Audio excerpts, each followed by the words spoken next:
السلام علیکم every one. میرا نام کاشف ہے اور میں شہروز کاشف کا والد ہوں. شہروز کاشف جنہوں نے آج صبح 5:02 پہ آلموسٹ ماؤنٹ ایوریسٹ دنیا کی سب سے بلند ترین چوٹی جو ہے وہ سر کی ہے. شہروز صرف 19 سال کا ہے اور ینگسٹ پاکستانی ہے کہ جس نے یہ ٹائٹل اپنے نام پہ کیا ہے. اس سے پہلے 17 سال کی عمر میں اس نے براڈ پیک بھی کی تھی.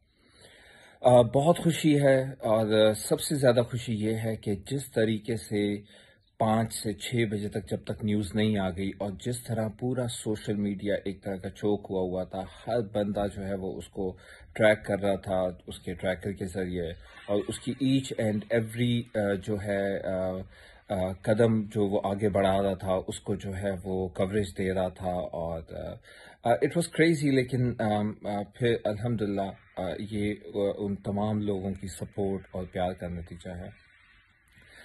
ہم as a being a family جو ہے وہ ایک بہت پراؤڈ مومنٹ ہے ہم لوگوں کے لیے، اور یہ پاکستان کے لیے ایک بہت پراؤڈ مومنٹ ہے کیونکہ اس پوری کیمپین کا جو نام تھا وہ پاکستان آن ایوریسٹ تھا. اور شہروز نے جب سمٹ پہ پہنچا تو اس نے ایک ہی نام لیا، جس کا نام اس نے ایک ہی میسج کیا جس پہ اس نے لکھا ہوا تھا الحمدللہ پاکستان از آن ایوریسٹ. تو